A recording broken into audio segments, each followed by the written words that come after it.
मेरा नाम सुनील कुमार यादव है और आज से 10th ICSE के लिए सिविक्स का जो चैप्टर नंबर फर्स्ट है लोकसभा एंड राज्यसभा उसको आज हम लोग डिस्कस करेंगे। ठीक है, और जैसा कि आप लोग जान रहे हैं कि सिविक्स एक इम्पॉर्टेंट सब्जेक्ट है भाई आपके एग्जामिनेशन पॉइंट ऑफ व्यू से, और आप लोगों का जो है वो डेट शीट भी आ चुका है, तो फिर उसी तरीके से आप लोग अपनी तैयारी को भी आगे लेकर चलना है। ठीक है, तो आज हम लोग डिस्कस क्या करने वाले हैं उसको थोड़ा सा फटाफट डिस्कस कर लेते हैं।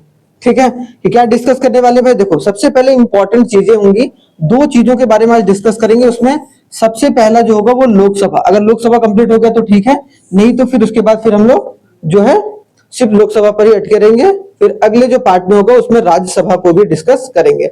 बस यह समझना है कि अगर हमारे देश का पूरा पॉलिटिकल स्ट्रक्चर अगर देखा जाए, ठीक है, या फिर हमारे देश में जितने भी नेता जो चुनकर आते हैं वो एक तरीके से कहाँ बैठते हैं भाई, या तो वो स्टेट असेंबली में बैठेंगे, मतलब या तो वो राज्य सरकार के रूप में स्टेट असेंबली में बैठेंगे जिसको हम लोग विधानसभा बोलते हैं, या फिर विधान परिषद, जो दो होते हैं। ठीक है, अगर देखा जाए वो यूनियन लेवल पर, अगर सेंटर के लेवल पर, तो दो जगह पर बैठेंगे भाई, या तो लोकसभा या तो राज्यसभा। अब देखो विधानसभा और विधान परिषद दो होते हैं, ठीक है, अब वो हर एक स्टेट में नहीं होता, अभी मैं बताऊंगा आगे चलकर जब हम लोग पढ़ेंगे। ठीक है, उसमें ये जो बड़े बड़े स्टेट होते हैं ना, वहां पर आपको विधानसभा और विधान परिषद देखने को मिलेंगे। लेकिन यहाँ पर बात किया जा रहा है सेंटर लेवल पर, और सेंटर लेवल पर दो सभा होती है भाई, ठीक है, जिसका नाम है लोकसभा और राज्यसभा। देखो लोकसभा जो होता है, यहाँ पर जितने भी मेंबर बैठते हैं वो इलेक्टेड होते हैं, और डायरेक्टली किसके द्वारा इलेक्ट किया जाता है, लोगों के द्वारा, मतलब पीपल्स जो होते हैं वो इलेक्ट करके एक तरीके से यहाँ पर लोगों को जाकर जो है वो चुनकर भेजते हैं, और वो जाकर वहां पर हमारे लिए पॉलिसीज बनाते हैं। तो अगर पॉलिसी मेकिंग का जो हमारे यूनियन लेवल पर, सेंट्रल गवर्नमेंट के लेवल पर किनके पास है भाई, लोकसभा के पास ये पावर है। दूसरा है राज्यसभा, जो कि हम लोग आगे पढ़ेंगे। ठीक है, राज्यसभा में जो इनडायरेक्टली जाते हैं, डायरेक्टली नहीं, जिनको हम चुनकर भेजते हैं। ठीक है, जैसे मान लो कि हमने लोकसभा में लोगों को चुनकर भेजा, या फिर हमने मतलब विधानसभा में लोगों को भेजा भाई, है ना। एक एमपी होता है, एक एमएलए होता है। एमपी और एमएलए में बेसिक डिफरेंस पता है ना, एमपी और एमएलए में बेसिक डिफरेंस, क्योंकि अगर डिफरेंस पता नहीं होगा तो आप समझ नहीं पाएंगे। ठीक है, एमपी का मतलब होता है member of parliament, member of parliament जो कि एक तरीके से लोकसभा में जाकर बैठते हैं।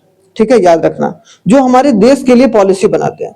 और एमएलए, इसको हम लोग सांसद बोलते हैं, और एमएलए का मतलब होता है member of legislative assembly. MLA मतलब विधायक नहीं बोलते हैं, विधायक। विधायक कब कब कहा जाएगा भाई किसी को, जब वो स्टेट के इलेक्शन में एक तरीके से जीतकर जो है वो एक तरीके से स्टेट के अंदर ही रूल कर रहा है, वो सेंटर पर रूल नहीं कर रहा है। क्लियर, तो ये बेसिक चीजें पता चल गई आपको। अब हम लोग को एक तरीके से स्टार्ट करना है सबसे पहले कि यूनियन लेजिस्लेचर होता क्या, what do mean by union legislature. तो यूनियन लेजिस्लेचर का मतलब, यूनियन का मतलब सेंटर, ठीक है, ऑफ इंडिया अगर देखा जाए तो उसमें तीन जो है कंपोनेंट्स निकल के आते हैं। सबसे पहले प्रेसिडेंट, दूसरा जो है लोकसभा, और तीसरा है जो वो राज्यसभा। अब यह समझो कि जो हमारा यूनियन लेजिस्लेचर है, मतलब जो हमारा यूनियन पार्लियामेंट है, वो पार्लियामेंट तीन लोगों से या तीन तरीके से मिलकर बना हुआ है। पहला राज्यसभा हो गया, दूसरा लोकसभा हो गया, और तीसरा कौन हो गया, प्रेसिडेंट हो गया। ये तीनों जब मिलते हैं तब हमारे देश का पार्लियामेंट कंप्लीट होता है, याद रखना। और पार्लियामेंट अगर देखा जाए तो सुप्रीम पावर जो है पार्लियामेंट का, वो किसके पास रहता है भाई, लोकसभा के पास रहता है। प्रेसिडेंट के पास रहता है लेकिन बहुत नॉमिनल पावर रहता है, आगे चलकर हम लोग देखेंगे। क्योंकि देखो दो ही लोग होते हैं, या प्रेसिडेंट या फिर प्राइम मिनिस्टर। ठीक है, प्राइम मिनिस्टर वो होते हैं जो रियल एक तरीके से रियली काम करते हैं, और प्रेसिडेंट वो होते हैं जो उनके नाम पर काम होता है। उनके पास, जैसे प्राइम मिनिस्टर ने बोला कि सर आप इसे कैबिनेट मिनिस्टर बना दो, तो जो प्रेसिडेंट है वो बिना पूछे हाँ जी बना देंगे, क्यों नहीं बनाएंगे। तो वो इस तरीके से चलती है। ठीक है, तो यहाँ पर हमें समझना है कि अगर कोई बोलेगा यूनियन लेजिस्लेचर में कितने तरीके से या कौन कौन से कंप्राइज होते हैं भाई, प्रेसिडेंट, लोकसभा और राज्यसभा। लोकसभा को बोलते हैं लोअर हाउस, और राज्यसभा को बोलते हैं अपर हाउस। ठीक है, यहां पर जितने भी होंगे लोकसभा में वो इलेक्टेड होंगे, याद रखना, बहुत इंपॉर्टेंट है। और वो सारे क्या होंगे, मेंबर ऑफ पार्लियामेंट होंगे। क्लियर हो गया यहां तक। उसके बाद जो राज्यसभा में होंगे वहां पर भी एमपीज ही बैठते हैं, लेकिन वो इलेक्टेड नहीं, इनडायरेक्टली क्या है, वो एक तरीके से इलेक्ट होके वहां पर जाते हैं, इनडायरेक्टली इलेक्टेड। ठीक है, तो याद रखना है ये भी हमें। आई होप से यहां तक समझ में आ गया होगा, यहां तक समझ में आ गया। अब आगे देखो, the Lok Sabha is also referred as the house of the people and the Rajya Sabha is called as a council of state. देख रहे हो, इसमें स्टेट के बारे में बात किया जा रहा है राज्यसभा में, क्योंकि जो राज्यसभा के मेंबर चुन के जाते हैं ना, वो एक तरीके से उसमें स्टेट की भागीदारी भी देखने को मिलता है, ठीक है। लेकिन जो एक तरीके से लोकसभा में जो लोग चुनकर जाते हैं वो डायरेक्टली किनको रेफर करते हैं? लोगों से रेफर हो रहा है। इसका मतलब क्या, लोगों ने डायरेक्टली चुनकर उन लोगों को भेजा ताकि हमारे लिए एक तरीके से पॉलिसी बनाए वो लोग। क्लियर? तो यहां पर समझ में आ गया। पार्लियामेंट क्या है भाई? अब पार्लियामेंट एक शब्द है, पार्लियामेंट एक शब्द है जिसका मतलब क्या है? एक बॉडी है, body of the people, representative which has supreme power of the governance in a parliamentary form of democracy। अगर बोला जाए डेमोक्रेसी में सबसे सुप्रीम पावर जो होता है वो एक तरीके से पार्लियामेंट के पास होता है, क्योंकि अगर जिस देश का पार्लियामेंट बहुत अच्छे तरीके से काम कर रहा हो वो देश बहुत आगे और बहुत अच्छे तरीके से उन्नति करता है। समझ रहे हो लॉजिक? तो यहां पर समझ में आ गया, यहां तक कोई दिक्कत नहीं। आगे देखो, नेक्स्ट में देखेंगे what do mean by federal setup in India. अब फेडरल सेटअप का सिंपल सा मीनिंग क्या होता है? देखो, फेडरल का मतलब होता है संघवाद का ढांचा। मतलब क्या है? सारे लोग जो है एक दूसरे से अटैच है। अब देखो, प्राइम मिनिस्टर के पास सुप्रीम पावर नहीं है, प्राइम मिनिस्टर जो चाहे वो नहीं कर सकते हैं, या फिर प्रेसिडेंट के पास जो चाहे वो नहीं कर सकते हैं, सुप्रीम कोर्ट जो चाहे वो नहीं कर सकते हैं, स्टेट गवर्नमेंट वो जो चाहे वो नहीं कर सकता है। हर एक को इस तरीके से हमारे संविधान में जोड़कर रखा गया है, जिसके तहत ये बोल सकते हैं हम लोग कि हमारा देश जो है एक तरीके से फेडरल सेटअप में डिस्ट्रीब्यूटेड है। हमारे देश का जो पॉलिटिकल स्ट्रक्चर है वो एक तरीके से फेडरल सेटअप में है। अब यहाँ पे क्या बोला? In a federal system of the government there is an association of the state. है कि नहीं? क्या है भाई? Association of states. मतलब स्टेट्स का एक ग्रुप है जिससे एक तरीके से हमारा देश का एक फेडरल स्ट्रक्चर बनता है, which all the administrative power are divided between the centre and the state government. देखो, जनरली अगर पावर का डिस्ट्रीब्यूशन देखा जाए ना तो 3 लेवल पर होता है हमारे देश में। पहला तो एक तो सेंटर के पास जो पावर है, मतलब जो सेंटर लेवल पर जो पावर है, दूसरा जो स्टेट के पास पावर है, और तीसरा कौन है भाई? बताओ। लोकल गवर्नमेंट के पास पावर है। अब समझो, लोकल गवर्नमेंट में 2 तरीके से चीजें चलती है। जैसे अगर अर्बन एरियाज में बात किया जाए, अर्बन मतलब शहरी क्षेत्र में, तो अर्बन एरियाज में कौन आते हैं भाई? म्युनिसिपल या म्युनिसिपल कॉर्पोरेशन आता है, ठीक है। अगर एक तरीके से क्या आएगा? म्युनिसिपल कॉर्पोरेशन यहां पर। और अगर लोकल एरियाज में, रूरल में देखा जाए तो क्या है भाई? पार्षद, या फिर आपको देखने को मिलेगा मुखिया, उसको हम लोग सरपंच, वो सब आते हैं। समझ रहे हो? तो हमारे पास लोकल गवर्नमेंट है, फिर स्टेट है, फिर सेंटर है। इस तरीके से चीजें जो है डिस्ट्रीब्यूट की गई है। क्लियर हो गया यहां तक? तो ये फेडरल स्ट्रक्चर का एक स्वरूप है। India has opted for a federal system of government. India ने क्या? फेडरल सिस्टम जो है वो अपनाया है। इसमें क्या है? Both centre and state draw there authority from the same constitution. अगर देखा जाए, जैसे लोकल गवर्नमेंट कैसे चलाना है, स्टेट कैसे चलानी है, और सेंट्रल गवर्नमेंट सेंटर किस तरीके से चलाएगी, वो सारा चीज कहां से निकल के आता है? संविधान से, कॉन्स्टिट्यूशन से। तो हमारे एक ही कॉन्स्टिट्यूशन से सारे लोगों को सारी पावर मिल रही है, यहां तक कि प्रेसिडेंट को, यहां तक कि सुप्रीम कोर्ट को, यहां तक कि किस तरीके से कानून बनाया जाए, किस तरीके से आप कानून को हटा सकते हैं, फंडामेंटल राइट को किस तरीके से लागू कर सकते हैं। तो समझ रहे हो यहां पर?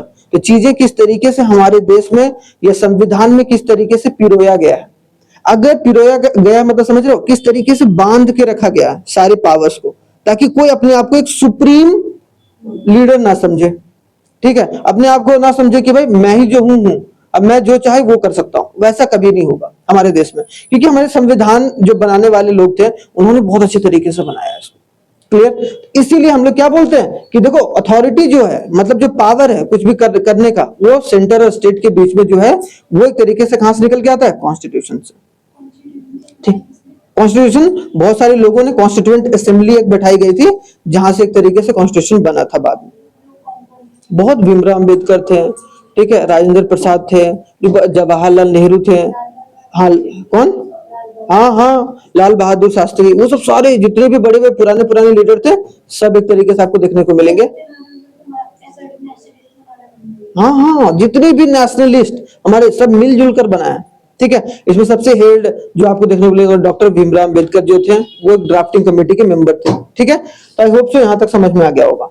अब आगे देखो क्या है कि what are the important points of federal setup. Federal setup देखो डायरेक्टली क्वेश्चन पूछा जा सकता है, अगर पूछ लेगा भाई कि what do you mean by federal setup and give the reason why our constitution या why our country is a federal setup country, तो आप लोग यहाँ पर ये तीनों पॉइंट लिख सकते हैं। क्योंकि इंडिया एक लार्ज कंट्री भाई, अब सोचो क्यों सोचा होगा किसी ने कि भाई क्यों नहीं हम एक को सुप्रीम पावर दे दें, क्यों सोचा है उन्होंने ऐसा कि हम सबको इक्वली दें या इस तरीके से पावर को डिस्ट्रीब्यूट करें ताकि कोई अपने आप को सुप्रीम, हाँ हाँ, तो यहाँ पर क्या हमारे देश में एक हमारा देश बहुत बड़ा देश है and it is not possible for Indian या Indian federal system for any state to break away as a separate unit, उसको सेपरेट यूनिट में बांटना बहुत एक तरीके से दिक्कत हो सकता था। India is a country of diversity, एक डाइवर्सिटी है। अब federal setup is outmost important, outmost मतलब क्या बहुत एक तरीके से इंपॉर्टेंट चीज हो गई थी। If India is to be saved from the separate मतलब क्या कोई सेपरेट ना कर पाए, इसीलिए फेडरल स्ट्रक्चर में बांधना हमारे कॉन्स्टिट्यूशन को बहुत जरूरी था। अगर नहीं बांधते तो हो सकता था लोग जो है वो आपस में लड़ लें या फिर जो स्टेट है वो आगे बढ़ जाता, स्टेट जो है सेंटर के ऊपर कब्जा कर ले, तो ये चीजें जो है ना हो, इसीलिए हमारे देश में क्या किया गया, फेडरल स्ट्रक्चर को अपनाया गया। There is a division of legislative and administrative power between the union government and state government and none of them can violate the limitation imposed by the constitution. और जो भी बातें बोली गई है संविधान में उसको कोई भी दरकिनार नहीं कर सकता, या कोई भी ये नहीं बोल सकता मैं नहीं मानता। कोई बोलेगा नहीं मानता भाई तो हट यहाँ से, निकल पतली गली से, ऐसी है भाई हमारा कॉन्स्टिट्यूशन। सोचो इंदिरा गांधी ने जब इमरजेंसी लगाया होगा तो किस तरीके की स्थिति लगाई होगी 1975 में, इमरजेंसी सिचुएशन होती है। अभी आगे हम लोग पूरा पढ़ेंगे सिविक्स में, चीजें समझ में आएगी पूरा, हाँ ठीक है। तो आई होप से यहां तक समझ में आ गया होगा। आगे देखो क्या है, the state has been given the right to participate in the functioning of government. ये भी बोला गया है कि ऐसा बात नहीं है कि भाई स्टेट को अलग तरीके से एक रख दिया गया, उसको ये भी बोला गया कि वो पार्टिसिपेट करेगा कुछ भी फंक्शन को करना हो तो। The supreme court stands at the top of the judiciary, और सुप्रीम कोर्ट कहाँ है भाई, जुडिशियरी का सबसे टॉप एक तरीके से लिस्ट में देखने को मिलता है। मतलब कोई भी चीज अगर होगा, अगर कहीं भी लग रहा है कि भाई कुछ गड़बड़ी हो रहा है तो सुप्रीम कोर्ट डायरेक्टली इंटरवीन कर सकता है और ये बोलेगा भाई आप गलत तरीके से कानून बना रहे हैं, आप इस कानून को हम रद्द करते हैं, तो आप लागू कर ही नहीं सकते हैं, आप बना ही नहीं सकते हैं। तो सुप्रीम कोर्ट क्या है, एक तरीके से क्या है भाई, टॉप ऑफ द जुडिशियरी है, to safeguard the distribution of power and to prevent any action against the provision of constitution. और अगर कोई भी कॉन्स्टिट्यूशन पर गलत तरीके से हमला करता है या कॉन्स्टिट्यूशन को एक तरीके से क्या बर्बाद करने की कोशिश कर रहा है तो उसको सुप्रीम कोर्ट कभी भी छोड़ता नहीं है, ठीक है। मतलब सुप्रीम कोर्ट के पास एक बहुत सुप्रीम पावर है जिसके तहत वो चेक एंड बैलेंस करता है कि कोई भी अगर कानून अगर बनाए तो वो सही कानून हो और संविधान के अनुसार हो, कॉन्स्टिट्यूशन के अनुसार हो। अगर कॉन्स्टिट्यूशन के अलावा या कॉन्स्टिट्यूशन को बदलने की कोशिश की जा रही है या उसमें कोई छेड़छाड़ करने की कोशिश की जा रही है तो अब एक तरीके से सुप्रीम कोर्ट जो है हमेशा क्या रहेगा, हमेशा क्या रहेगा बताओ, साथ नहीं देगा, उसको हमेशा जस्टिफाई करेगा कि आप सही कर रहे हो या गलत कर रहे हो, ठीक है ठीक है। अगर the constitution of India has made the provision for distribution of revenue between the centre and states. अब सोचो कि ये भी बात बोला गया कि बस सेंटर और स्टेट के बीच में, सेंटर और जो स्टेट के बीच में पैसों का बंटवारा कैसे होगा वो भी चीज पहले ही बता दिया गया। वो करता कौन है, आगे जाके पढ़ेंगे हम लोग क्या कौन करता है, फाइनेंस कमीशन करता है, याद रखना ठीक है। कौन करता है, अगर कोई बोला जाएगा कि सेंटर और स्टेट के बीच में भाई सेंटर को कितना पैसा मिलना चाहिए, स्टेट को कितना पैसा मिलना चाहिए, या सेंटर से जो स्टेट में डिस्ट्रीब्यूशन है पैसों का वो कौन करेगा, किसके कहने पर करेगा सरकार, फाइनेंस कमीशन। बहुत इंपॉर्टेंट है ठीक है, जो कि समझ के चलना इंपॉर्टेंट है। आगे आते हैं यूनियन लेजिस्लेचर ऑफ इंडिया में। सबसे पहले हम लोग इसको शुरू करेंगे अब लोकसभा। हमने दो चीजें अभी तक देखा, एक हमारा फेडरल सेटअप किस तरीके से, फेडरल स्ट्रक्चर क्यों बोला जाता है, और दूसरा क्या भाई, दूसरा हमने क्या पढ़ा, यूनियन लेजिस्लेचर के बारे में, जिसमें लोकसभा राज्यसभा और प्रेसिडेंट जब मिलते हैं तभी यूनियन लेजिस्लेचर कहलाता है, ठीक है। बहुत डिफरेंस है। फेडरल सिस्टम तो एक पार्ट है कि हमारी कंट्री का जो सिस्टम है वो एक फेडरल सिस्टम है क्योंकि वो सारे एक ही कॉन्स्टिट्यूशन से सबको पावर मिला हुआ है, ठीक है। हाँ इंदिरा, हाँ यही तो बात है। प्रेसिडेंट लगाता किसके कहने पर? वो अपने से नहीं लगा सकती है। हाँ, और मतलब नाम रहता है ना, किनके पास? हाँ, nominal power. Real power, nominal मतलब नाम मात्र का पावर, सिर्फ नाम उनका चलता है सारा, लेकिन पीछे से काम कौन करता है? Prime minister. ठीक है, क्या ज्यादा क्या होना चाहिए? नहीं, यही तो है हमारी संविधान की खूबसूरती।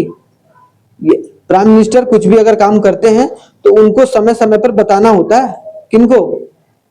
प्रेसिडेंट को, कि हम ये काम कर रहे हैं, ये नहीं काम कर रहे हैं। वो एक तरीके से दिखाना बहुत जरूरी है। ठीक है, आगे आते हैं लोकसभा। लोकसभा में सबसे पहले देखेंगे इलेक्शन ऑफ मेंबर्स, कि मेंबर का इलेक्शन कैसे होता है। ठीक है, अब समझो यहाँ पर क्या है, the member of Lok Sabha are directly elected by the people of India. ठीक है, लोकसभा का इलेक्शन होता है, उसमें डायरेक्टली किसके द्वारा चुना जाता है भाई? लोगों के द्वारा चुना जाता है। Direct election are based on the universal adult franchise, मतलब एनी पर्सन जिनका एज 18 प्लस है, वो एक तरीके से क्या है, वो उनके पास है वोट देने का अधिकार, मतलब राइट टू वोट। ठीक है, राइट टू वोट, जो भी जिनका 18 साल पूरा हो चुका है। क्लियर हो गया? तो यूनिवर्सल एडल्ट फ्रेंचाइज उसको बोलते हैं। क्या बोलते हैं भाई? Universal adult franchise. ये वर्ड जरूर याद रखना। इसका मतलब होता है whoever eligible to vote, 18 plus जो भी लोग होते हैं, वो एक तरीके से इस कैटेगरी में आते हैं। ठीक है, याद करना। हाँ हाँ हाँ, बस राइट टू वोट होता है। Keep quiet. ठीक है, झूठ में फिर पीटोगे, बता रहा हूँ। All adult citizens of India have the right to vote. तो याद रखना, पहले ये ना 21 साल हुआ करता था। पहले कितना हुआ करता था? 21 साल। Earlier this right was granted at the age of 21, लेकिन जो है 61th अमेंडमेंट किया गया 1989 में, कानून में बदलाव किया गया भाई। कब, कौन सा कानून में बदलाव किया गया? कौन सा अमेंडमेंट किया गया? 61st अमेंडमेंट एक्ट 1989, और उसमें age limit universal adult franchise के तहत कितना कर दिया गया भाई? बहुत इंपॉर्टेंट क्वेश्चन है, बता रहा हूं। ठीक है, तो याद रखना कि यूनिवर्सल एडल्ट फ्रेंचाइज में अर्लियर एज, पहले लोग 21 साल के होते थे तब उनको वोट देने का अधिकार होता था, लेकिन अब जो है वो एक तरीके से क्या कर दिया गया भाई? अब कर दिया गया है कितना? 18 साल। कौन से अमेंडमेंट के तहत? 61। क्लियर हो गया यहां तक? Very good. आगे आते हैं नेक्स्ट पर। टर्म कितना होता है? कितने टर्म के लिए जो है वो लोगों को चुना जाता है? किसके तहत? लोकसभा इलेक्शन के तहत। मतलब जितने भी मेंबर ऑफ पार्लियामेंट बनते हैं, क्या? Member of parliament. अब यहाँ पे समझो, the constitution provides the fix term of 5 year. ठीक है, for the Lok Sabha. However it can be dissolve earlier, लेकिन उसको डिसॉल्व किया जा सकता है अर्लियर। एक तो भाई मान लो कि आज प्राइम मिनिस्टर, आज पीएम मोदी जी ने बोल दिया क्या प्रेसिडेंट को कि आज आप एक तरीके से लोकसभा को डिसॉल्व कर दीजिए, तो वो कर देंगे। कौन कौन करेगा? किनके कहने पर? कौन करेगा डिसॉल्व? प्रेसिडेंट करेगा। तो आज भी डिसॉल्व हो सकता है। ठीक है, लेकिन वो एक तरीके, या तो इमरजेंसी का कोई प्रोविजन हो जाए, ठीक है, या फिर एक तरीके से प्राइम मिनिस्टर ने बोल दिया कि भाई यहाँ इलेक्शन जो है फिर से होना चाहिए। ठीक है, हाँ, उनके पास ये अपनी मर्जी, कारण बताएंगे ना कुछ, ऐसे थोड़ी कि कुछ भी बोलेंगे। आज सुबह सुबह उठे और प्रेसिडेंट को फोन किया कि भाई आज बंद करो, तो ऐसे नहीं होता ना, वो प्रॉपर तरीके से चीजें होती है ना। इंदिरा गांधी ने करा था, लेकिन वो इमरजेंसी करा था। अब देखो यहाँ पर क्या बोला गया, आगे देखो यहाँ क्या बोला गया। दिस एक्सटेंशन, अगर मान लो कि during the proclamation of the emergency by the parliament, अगर इमरजेंसी लगा दिया गया, इसका मतलब क्या होगा? जो पार्लियामेंट जो है, खास करके लोकसभा, वो डिसॉल्व हो गया। लोकसभा जो है वो क्या हो गया? खत्म हो गया। अब लोकसभा खत्म हो गया, लेकिन extension can not be continue beyond the period of 6 month. लेकिन 6 महीने के भीतर फिर आपको एक तरीके से क्या करना पड़ेगा? इलेक्शन कराना पड़ेगा। ठीक है, अब वो कौन कराता है? Election commission. तो याद रखना, इलेक्शन कमीशन को ये बात बोला जाता है कि भाई 6 after the emergency has been ceased to operate, जैसे इमरजेंसी खत्म हुआ उसके 6 महीने के भीतर आपको फिर से इलेक्शन करानी है। ठीक है, उसके अंदर ही अंदर, तो वो एक तरीके से संविधान ने बोल रखा है। तो मतलब देख रहे हो, यहाँ भी एक तरीके से ऐसा नहीं कि कोई किसी ने बोल दिया कि अब इलेक्शन नहीं होगा, ठीक है, और या फिर इलेक्शन नहीं होगा, सॉरी, कोई बोला कि भाई अब असेंबली हम डिसॉल्व करते हैं, लोकसभा खत्म करते हैं, इलेक्शन हो। अब लेकिन मान लो 1 साल तक इलेक्शन नहीं करा, ऐसा नहीं पॉसिबल होगा। और नहीं होगा तो क्या, सुप्रीम कोर्ट बोले भाई क्या हो रहा है ये, करो करो जल्दी इलेक्शन, नहीं तो झूठ में तुम्हें पीटोगे सब लोग। तो सुप्रीम कोर्ट देखो, इसके पास इसका मतलब क्या, प्राइम मिनिस्टर के पास भी इतना पावर नहीं है कि जब तक चाहे वो तब तक एक तरीके से कर सकता है, इमरजेंसी जब चाहे तब तक एक तरीके से कर सकता है। जैसे 21 महीने तक इमरजेंसी जो रखी गई थी हमारे देश में, सोच रहे हो, एक तरीके से ये भी चीजें जो कि इंपॉर्टेंट है। आगे अगर देखा जाए कंपोजिशन क्या क्या होता है लोकसभा में, देखो फिक्स मेंबर कितने, 552 अभी तुम्हारी किताब में लिखा गया, लेकिन आपको लिखना कितना है, 550, क्योंकि इसमें जो 2 एंग्लो इंडियन थे उनको एक तरीके से क्या कर दिया गया, हटा दिया गया, ठीक है, एंग्लो इंडियन, ठीक है। तो अभी मैक्सिमम कितने, 550। अब 550 में 543 अभी क्या है हमारे, इलेक्टेड है, याद रखना। इलेक्टेड कितने हैं भाई अभी, 543, याद रखना, इंपॉर्टेंट है। क्लियर हो गया ये भी चीज है। 7 मैक्सिमम की उसको बढ़ाया जा सकता है, घटाया जा सकता है अगर इलेक्शन हो, लेकिन अभी जो है वो एक तरीके से 543 है, ठीक है, जो इलेक्टेड मेंबर होते हैं। क्लियर। तो यहाँ पर out of 530 members are representative of the state and 20 जो हो गया are the representative of the union territories and the 2 members are nominated by the president for Anglo Indian. तो एंग्लो इंडियन वाला क्या कर दिया गया, हटा दिया गया, समझ गया। तो एंग्लो इंडियन वाला हटा दिया गया, तो मतलब 543 में क्या होंगे भाई, जो प्रेसिडेंट के 20 जो होंगे वो रिप्रेजेंटेटिव ऑफ किसके होंगे, यूनियन टेरिटरी के। मतलब यहां से अगर देखा जाए 5 जो 30 है, ठीक है, और जो 20 होंगे वो एक तरीके से टोटल मिला कितने होंगे, मैक्सिमम 550। उसमें से होता है कि कोई यूनियन टेरिटरी में नहीं हुआ, किसी में इलेक्शन नहीं हुआ, तो 543 एक तरीके से सीजन लेकर चली जाती है, ठीक है।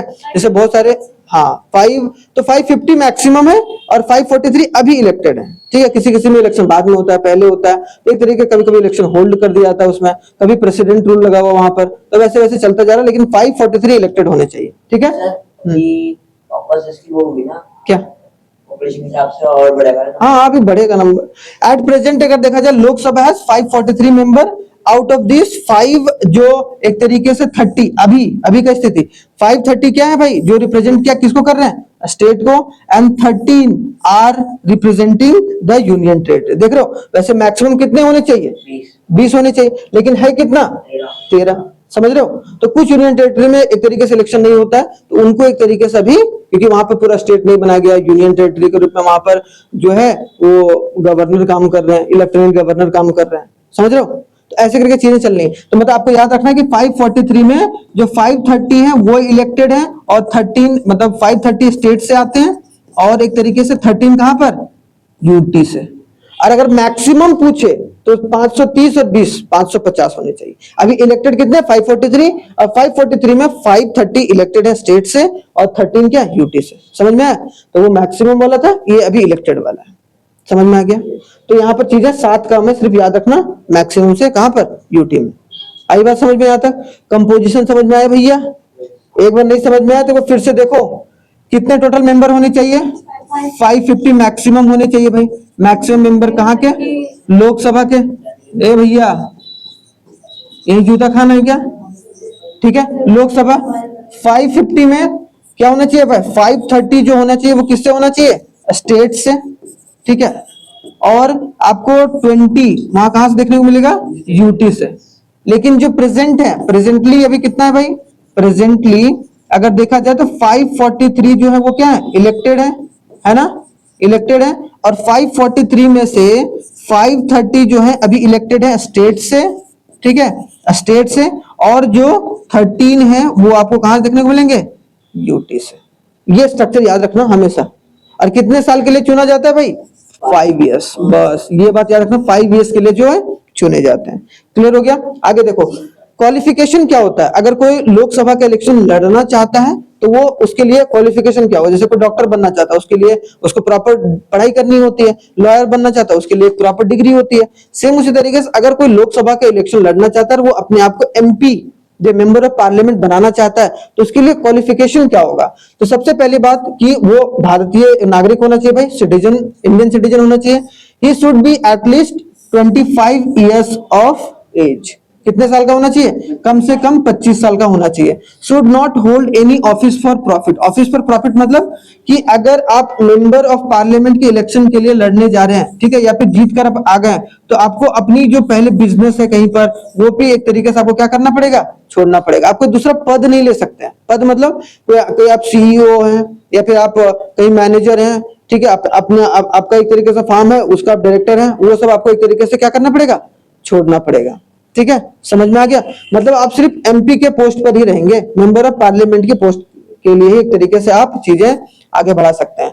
Should not be unsound mind, मतलब पगला हुआ नहीं होना चाहिए, पगलेट नहीं होना चाहिए। पगलेट मतलब एक तरीके से उसको पहले डॉक्टर सर्टिफिकेट लेना पड़ता है कि भाई हाँ इसका दिमागी संतुलन ठीक है, क्योंकि ऐसा इंसान को हम नहीं भेज सकते जिसका दिमागी संतुलन खराब है और वो मेंबर ऑफ पार्लियामेंट बन के चला गया। तो ये भी एक तरीके से देखा जाता है। ठीक है, शुड हैव हिज और her name in an electoral roll, मतलब जो इलेक्शन के लिए आता है ना, सबसे पहले नाम कि भाई इलेक्शन में ये लोग हैं जो वोट दे सकते हैं, तो अगर उनमें उनका नाम नहीं है, तो उस लिस्ट में नाम नहीं है, तो वो एक तरीके से कभी भी एमपी के लिए खड़ा नहीं हो सकता है। तो वो उनमें नाम होना जरूरी है। कहीं पर भी देश के कोई सा भी कोना में कहीं पर इलेक्टोरल रोल जो बनता है उसमें नाम होना चाहिए। शुड नॉट बी इंसॉल्वेंट और प्रोक्लेम्ड क्रिमिनल, वो क्रिमिनल नहीं होना चाहिए। अगर क्रिमिनल है तो एक तरीके से वो क्या हो जाएगा? डिस्क्वालीफाई हो जाएगा। तो a person shall be disqualified at any point of time if he or she does not fulfil any of the मतलब इनमें से अगर कोई एक भी अगर वो प्रॉपर तरीके से क्वालिफाई नहीं कर रहा, ठीक है, तो उसको क्या कर दिया जाएगा? डिस्क्वालीफाई।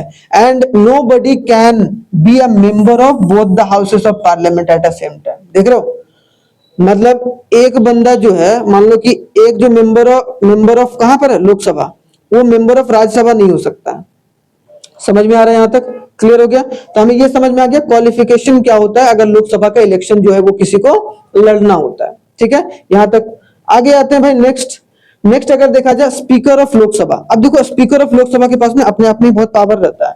ठीक है, जहां भी आप सोचो, एक इसके पहले एक चीज समझना कि लोकसभा का स्पीकर का जेन्युइन काम क्या होता है, समझना। जैसे मान लो कि एक मिनिस्टर है, एक मिनिस्टर का नाम, जैसे मान लो कि अभी डिफेंस मिनिस्टर है, ठीक है, डिफेंस मिनिस्टर है भाई, मान लो कि डिफेंस मिनिस्टर है हमारे राजनाथ सिंह। कौन है भाई? राजनाथ सिंह। अब जो राजनाथ सिंह है, उन्होंने एक बिल एक तरीके से टेबल करा। बिल मतलब एक बिल लाया कि भाई हम लोग क्या कर रहे हैं कि अपने देश में अपना हथियार बनाना चाह रहे हैं और इस तरीके से इस कंपनी को एक तरीके से हम लोग इतना फंड प्रोवाइड कराएंगे।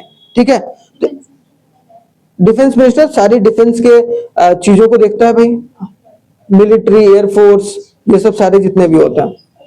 ठीक है, तो कोई बिल लाया भाई कि हमें ये बिल पास कराना है, तो बिल लाने के बाद वो पहले लोकसभा में आया, लोकसभा में पास हो गया। तो लोकसभा में जो पास होता है ना, वो यही देखते हैं कि भाई कौन से लोग हैं वो फेवर में है, कौन से लोग फेवर में नहीं है। अगर मान लो कि जितने भी, मान लो कि 50 लोग आज आए हुए हैं कहां पर? लोकसभा में।